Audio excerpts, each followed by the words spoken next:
They say that the best revenge is living well, but sometimes living well means making sure the people who wronged you live very poorly indeed. My name is William Hayes, and this is the story of how I discovered that my 15-year marriage was a lie, and how I turned that lie into the most devastating gift I've ever given. I'm 47 years old, and until 8 months ago, I thought I was one of the luckiest men alive. I had what everyone considered an ideal marriage to my beautiful wife, Elena, and we lived what appeared to be a charmed life in our restored Victorian home in Charleston, South Carolina. We'd been married for 15 years, and from every external perspective, we were the couple that others envied: successful, attractive, and deeply in love. Elena was everything I'd ever dreamed of in a partner. She was breathtakingly beautiful, with the kind of classic Southern elegance that turned heads wherever we went. She had long, dark hair that she wore in styles that seemed effortlessly perfect, and green eyes that could light up a room or pierce straight through to your soul. She came from an old Charleston family with deep roots in the community, and she carried herself with the grace and confidence that comes from generations of breeding and privilege. Our life together was like something from a romantic novel. We lived in a magnificent antebellum mansion that had been in Elena's family for 4 generations, complete with wraparound porches, towering oak trees draped in Spanish moss, and gardens that were featured in Southern Living magazine. Elena had devoted herself to restoring the house to its original grandeur, and she'd done it with a passion and attention to detail that amazed everyone who knew her. I had built a successful real estate development company that specialized in historic preservation projects throughout the Southeast. While I worked to restore and develop historic properties in cities across the region, Elena managed our home, our social life, and our extensive involvement in Charleston's cultural and charitable community. She was on the boards of 3 different historical societies, chaired the annual Spoleto Festival fundraising committee, and was considered one of the most influential women in Charleston society. We didn't have children. Elena had suffered a devastating miscarriage in our 3rd year of marriage, and the doctors had told us that she would never be able to carry a child to term. Instead of letting this tragedy destroy us, we channeled our energy into each other, our home, and our community. We traveled extensively, entertained lavishly, and seemed to have the kind of marriage that romance novels are written about. Elena was particularly supportive during the most challenging periods of my business. When I was working on complex restoration projects that required months of travel and intensive oversight, she would manage everything at home with the efficiency of a professional manager. When I was dealing with difficult clients or complicated financing arrangements, she provided both emotional support and practical advice that helped me navigate the challenges of running a growing business. But what I didn't realize was that Elena's perfection was masking the most devastating betrayal I could have imagined. The first sign that something was wrong came during the planning for our 15th wedding anniversary. Elena had always been meticulous about celebrating our anniversary. She would plan elaborate celebrations that were perfectly tailored to commemorate our relationship and create new memories together. She'd already begun planning our 15th anniversary celebration 6 months in advance, researching destinations, making reservations, and coordinating every detail to ensure that it would be perfect. But as our anniversary approached, Elena seemed increasingly distracted and anxious about the celebration. She would spend hours on her phone making what she claimed were final arrangements for our trip, but she would always take these calls in private. She started making mysterious trips to finalize details for our celebration, but she would never provide specific information about what she was arranging. More troubling was the change in Elena's behavior toward me during this period. She had always been affectionate and attentive, but suddenly she seemed distant and preoccupied even during our most intimate moments. When I tried to talk to her about our anniversary plans or express excitement about our celebration, she would deflect the conversation or change the subject entirely. The breakthrough came 2 weeks before our anniversary, when I made a discovery that shattered everything I thought I knew about my wife and our marriage. I was looking for some insurance documents in Elena's desk when I found a folder that contained information that made my blood run cold. Hidden beneath some household paperwork was a collection of documents that revealed a secret life I never could have imagined. The folder contained hotel receipts, restaurant bills, and travel confirmations for trips that Elena had never mentioned to me. There were receipts for expensive jewelry that I'd never seen her wear, clothing purchases from boutiques in cities where she'd never told me she'd been, and spa treatments at luxury resorts during times when she claimed to be visiting family or attending charity events. But the most devastating discovery was a series of love letters and photographs that revealed Elena had been having an affair for over 2 years with someone named Christopher Beaumont, a wealthy art dealer from Savannah who specialized in antique Southern furniture and decorative arts. The letters revealed that Elena and Christopher had been meeting regularly at luxury hotels throughout the Southeast, often during times when I was traveling for business. They'd been taking romantic trips together to places like Asheville, Savannah, and New Orleans, creating a parallel relationship that was every bit as elaborate and romantic as the marriage Elena shared with me. But what made the betrayal even more devastating was the context of their relationship and the timing of their affair. Christopher wasn't some random stranger. He was someone Elena had met through her work with the historical societies, and he'd actually been a guest in our home on several occasions. I'd met him at charity events and social gatherings, and I'd considered him a pleasant acquaintance who shared Elena's passion for Southern history and antique preservation.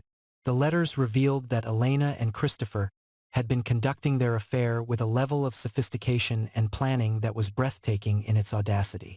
They'd been using Elena's charity work and historical society involvement as cover for their meetings, claiming that she was attending conferences, fundraising events, and preservation projects when she was actually spending romantic weekends with her lover. But the most crushing discovery was yet to come. As I read through more of their correspondence, I realized that Elena and Christopher weren't just having a physical affair. They were planning to leave their respective spouses and start a new life together. Christopher was married to a woman named Margaret, and they'd been discussing divorce strategies, financial arrangements, and even where they would live after they left their current marriages. The 15th anniversary celebration that Elena had been planning so meticulously wasn't meant to be a celebration of our marriage. It was meant to be her farewell performance before she destroyed our life together. She was planning to ask for a divorce immediately after our anniversary trip, using the celebration as a final gesture before she broke my heart and abandoned our marriage. But what made the betrayal even more personal was how Elena and Christopher talked about Margaret and me in their letters. Christopher referred to me as William the Builder, suggesting that I was too focused on business and restoration projects to pay attention to what was happening in my own marriage. Elena called me Will the Workaholic, claiming that my dedication to my business had made me emotionally unavailable and that she'd been forced to seek the love and attention she deserved elsewhere. They were planning to take advantage of the trust that Margaret and I had placed in them, using our marriages as cover for their affair while they planned to abandon us both for their new life together. They'd even been discussing how they would divide the assets from their respective divorces to fund their new life together. That's when I realized that if Elena wanted to play games with deception and manipulation, I was going to show her what a master of long-term planning could accomplish. I spent the next 10 days conducting the most comprehensive investigation of my life, using every resource at my disposal to uncover the full scope of Elena and Christopher's betrayal. I hired the best private investigator in Charleston to document their activities, installed hidden surveillance equipment in our home to record their communications, and began building a case that would expose their affair in the most devastating way possible. I discovered that Elena and Christopher had been incredibly reckless in their affair, leaving digital trails and financial evidence that could be easily traced and documented. They'd been using credit cards to pay for their romantic getaways, storing photos and videos of their encounters on cloud accounts that could be accessed, and even planning their post-divorce life using email accounts that left comprehensive records of their intentions. More importantly, I discovered that Elena had been systematically preparing to divorce me in a way that would maximize her financial benefit while minimizing mine. She'd been consulting with divorce attorneys, getting appraisals on our home and assets, and even moving money from our joint accounts into accounts that only she controlled. She'd been building a case that would portray me as an inattentive husband who had driven her to seek love elsewhere. But Elena and Christopher had made a critical error in their planning. They had underestimated my intelligence, my resourcefulness, and my understanding of both the legal system and the social dynamics of Charleston society. They thought they could manipulate Margaret and me because we trusted them, but they didn't realize that trust, when broken, can become the most powerful weapon imaginable. I decided to let Elena go through with our anniversary celebration while I finalized my plans for the most comprehensive and devastating revenge I could devise. I wanted her to believe that her deception was working, that I was the oblivious husband she thought I was, right up until the moment I revealed that I knew everything and had been planning my own surprise. The anniversary trip was surreal in ways that Elena could never have imagined. She played the role of the loving wife perfectly, taking photos of us at romantic locations, posting them on social media with captions about how much she loved me and how grateful she was for our 15 years together. She was more physically affectionate than she'd been in months, and she seemed genuinely emotional about our anniversary celebration. But I knew it was all performance, and I played my part as the grateful, unsuspecting husband while I finalized the details of the most elaborate revenge plan I'd ever conceived. While we were having dinner at a romantic restaurant in Savannah, I was secretly coordinating with my attorney to finalize divorce papers that would protect my assets and expose Elena's financial manipulations. While we were walking through the historic district of Charleston, I was receiving updates from my private investigator about the final pieces of evidence he'd gathered.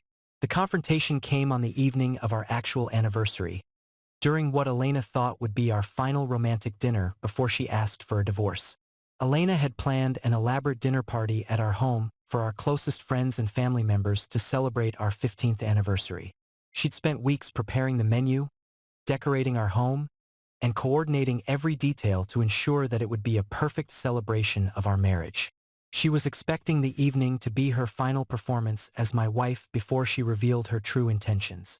Instead, I had prepared my own surprise that would turn her celebration into the most devastating revelation of her life. The evening started exactly as Elena had planned. Our home was filled with our closest friends, family members, and prominent members of Charleston society.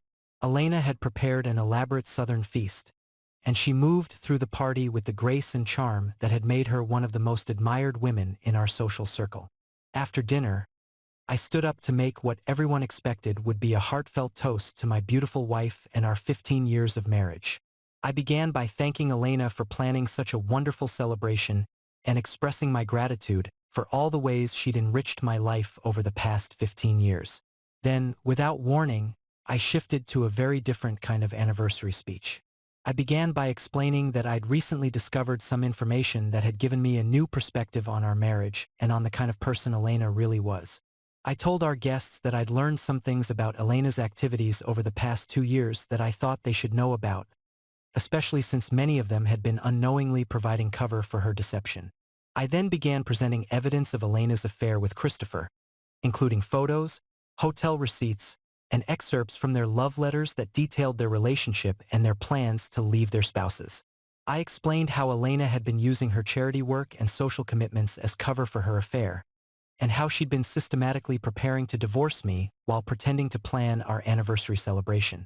The room fell completely silent as the evidence of Elena's betrayal was revealed to our friends, family, and the most prominent members of Charleston society.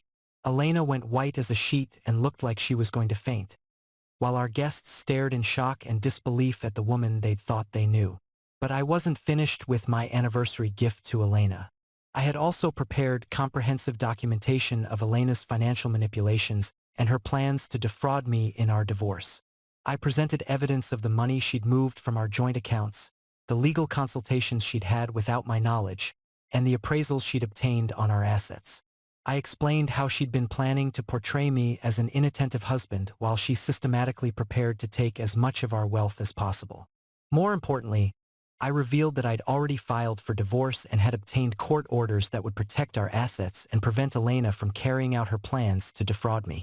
I explained that I'd been working with attorneys for weeks to ensure that Elena would receive only what she was legally entitled to under our prenuptial agreement, and that her adultery would prevent her from claiming alimony or additional financial support. The aftermath was swift and devastating for Elena, but incredibly satisfying for me and for Margaret, Christopher's wife, who I'd contacted earlier that week to inform her about the affair. Elena's family was horrified by her behavior, especially since they'd always considered me a stabilizing influence in her life and had been grateful for the way I'd supported Elena's restoration of the family home. Her mother, who had always treated me like the son she'd never had, was so disgusted by Elena's affair that she immediately changed her will to leave the family home to me rather than to Elena. Christopher's reputation in Savannah's art community was destroyed when word of the affair spread through his professional network.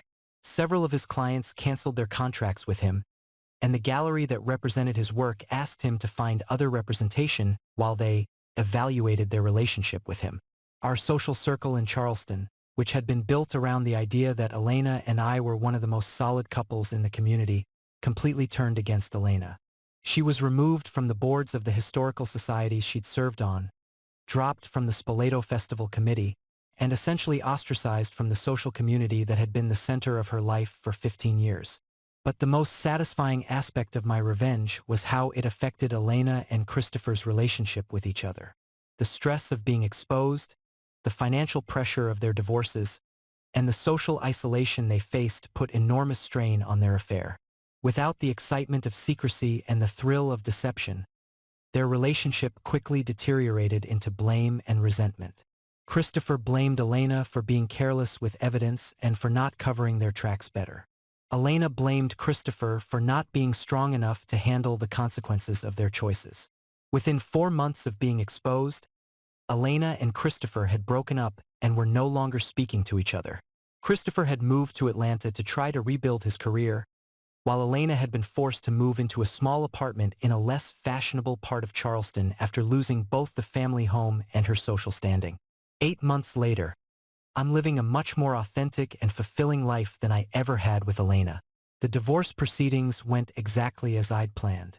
Because I had documented Elena's financial manipulations and her plans to defraud me, I was able to protect my assets and ensure that she received only what she was legally entitled to under our prenuptial agreement.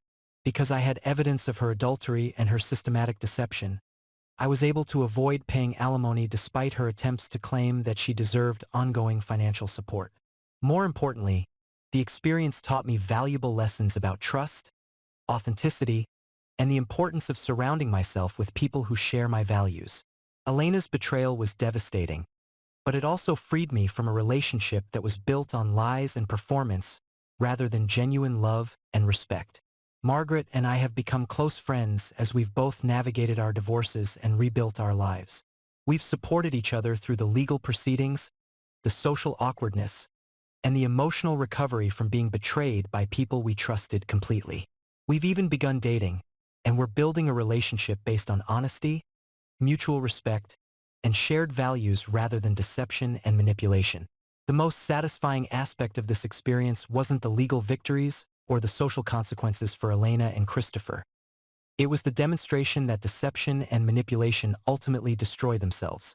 Elena and Christopher thought they could build a relationship on the foundation of lies and betrayal, but they discovered that trust, once broken, can never be fully repaired.